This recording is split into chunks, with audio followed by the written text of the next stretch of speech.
هذا بقى سوماليلاند iyada oo markaa waqtiga waar yareereen iskuulada ku jiray himilada quraan lahayn ama noo muuqata waxay ahayd goorma dadka af Soomaaliga ku hadla la mideynaya la isu keenaya waxaanu ku fakaraynay waxaanu ku riyoonay waxaanu ku seexanaynay waxaanu ku soo toosaynay wuxuu ahaa midnimada Soomaaliyeed meel kasta joogta yahay waqtiga isticmaalku inay qaybsaday qayb waxay ka mid ahayd wixii la oran jiray French Somaliland waa dhulka Djibouti imika la yiraahdo iyagu carfaan bay ahayn beriga way bedeleen Faransiisku berigii dambe lagu kacay xamaasadii Soomaalida ay socotay intay magacii meesha Soomaali ka saareen meeshii loo jiray muxuu ahay Somali coast-ki ayay yiraahdeen Afar Ciise territory qabaa'ilkii degi jiray bay ku magacaabeen si magaca Soomaali meesha uga baxo Ethiopia weyn oo geesiday ku baxday Kenya iyo Ethiopia dagaal fara badan bayna dhaxmaray dagaaladina dhaxmaray dad badan baa ku dhintay oo ku shahiiday arintaasi way shaqay weyday markii ay muddo badan socotay dib baa loo fakiray waxa la yiri siyaasadeedii hore aan wax kaga noqono dunida Ilaahay baa waa wada nooshahay Arabtu ma midaysna Europe oo dhaweyn ognahay xuduudeedu wadamo badan baa afaf badan lagaga hadlaa oo si badan isu bedela dadka intiisu afa ama isku diin ama isku dhaqaniba isku wadan ma aha xuduud siyaafar badan oo taariikhi ku timaada haddii aynu dunidii kaga hornimay oo powerski waa weynaa dunida kaga hornimay oo kulliga la isugu keen wartagay aynu waaqaca aqballo oo cid walba dalka ay la joogto ha ku noolaato Djibouti halkiina ku noolaada muxuu ahay dalkii barkii la oran jiray muxuu ahay Soomaali galbeed oo Ethiopia iska ahaada dadkii NFD la oran jiray Kenya ahaada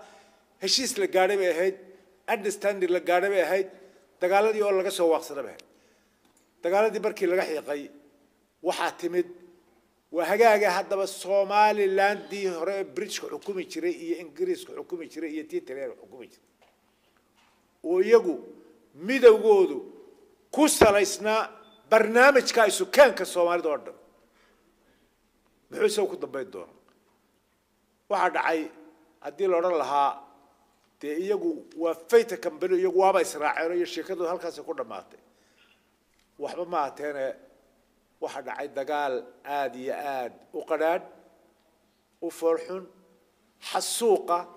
kumayaal iyo boqolaal ku dhintaan waxa dhacday in dayuuradihii qaranka Soomaaliyeed uu lahaa dawladda Soomaaliyeed lahayd inay garoonka Hargeysa inta ka duulaan ay magaalada Hargeysa sida u rusheeyaan oo baabi'iyaan oo dad iyo duuyo wax dhaqaaq aanu jirin waxa weeye waa dayuuradihii dawladdii Soomaaliyeed lahayd ba inta garoonka ka duurtay waliba taaqoon kuma joogine shacbigii iyo dumarkii markay qaadeen ee ka qaxeen magaalada ka baxeen ee loo jeeday carruurtii beelka ku qaadeen iyagoo sii socdo ayga kaga daba tagay ku rusheeyay xadka ka gudbaya halkan dheer bay qaadatay in arrinta la iska xoreeyo halkii aslan arrintaasi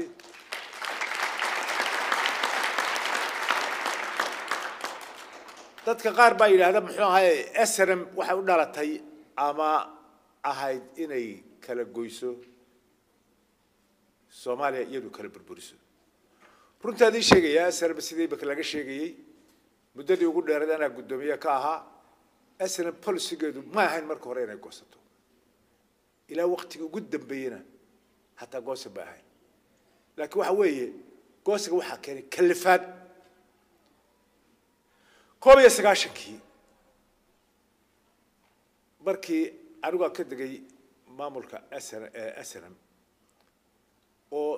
lowr bilood ka bacdi la xoreeyay dalkii siyaad barana nidaamka waxa ugu weynaa nabaradii uu geystay SNM markii laga qabsaday waqooyi inta kale israacday iyadoo aan laga tala gelin hadda iyadoo markii hore wax ka tirsan tii hore israaci hore ayaa markii siyaad bar xamar ka dhacay oo mudaharaad ka dhacay Hargeysa xabar kaga dhacay لكن عند الردي رنتي وها أودي أسرة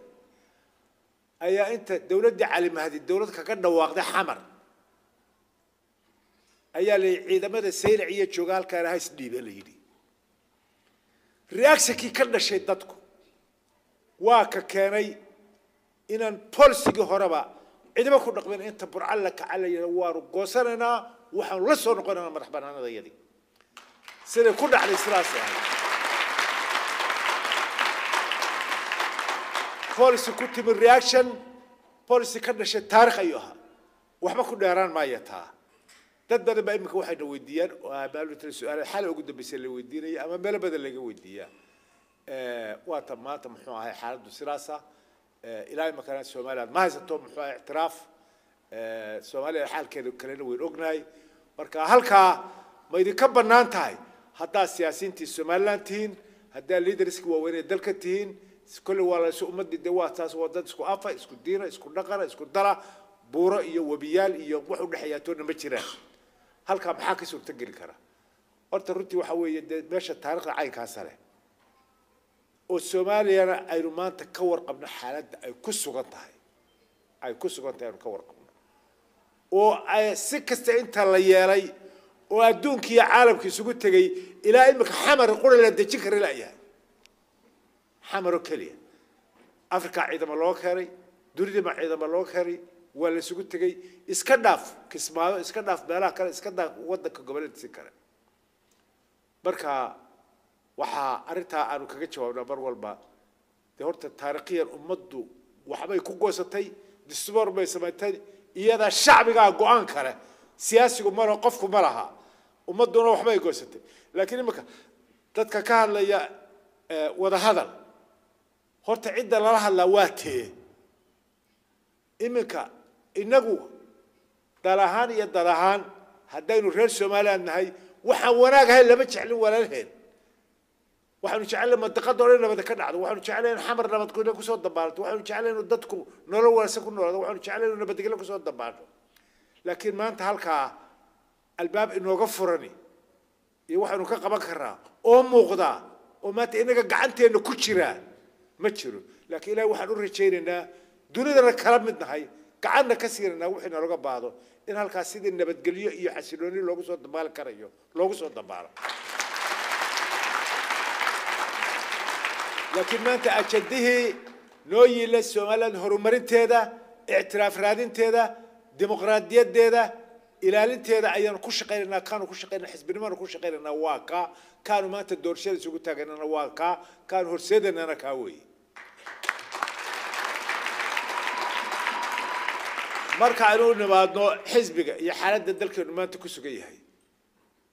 waynu ognahay dalkeenu ilaahay maanta ka gaadhay nabadgelyo ayuu marka relative weeye marka loo eego khataro badan iyo dhibaato badan way soo mareen way ku yimaadeen dagaalyo ka caqf way soo mareen laakiin wax fara badan baa laga soo gudbay halkankii ka sugan wax badan baa laga soo gudbay meel baynu gaadhay majority baynu gaadhay annagu maanta haddaanu xisbiyada mucaaradka nahay waxaanu soo aragnaa عند مانتا نبت قليدا يوذا شركة إلى لنا إليين حزبية معارض إليين تاركوا شقينا تاركوا شقينا وحوي وذا شركة نبت قليدا يمد ماذا عينو هايسرنو ما أنت بركة لقوي مادة خطراي لقوي مادة مرة والبا مركة هذا وحنا وحكة سينو قارن سكوهينو وجودهن لكن الرماها هذين الشعب كنهاي علماء الدين كنهاي اللي يرد النهاي سياسيين كنهاي أحزاب كنهاي عدمات النهاي المال هو يسوي شيء سن أنا قلت له لأن تاس ويا تارك شقينا تاوي تقارن كأنه جور سيدنا تاوي وحي كرأي مادة وحوي ودلك الجديس وحكبدل كسياسة دقاب كله قلنا قبل سياسة الله قلنا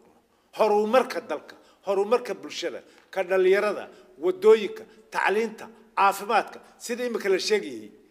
الرما أبهن أمبدا كعنكرة هرومرك روي الرما ركالنا الرما أقول له مانتا ما ملك شراء وكف شري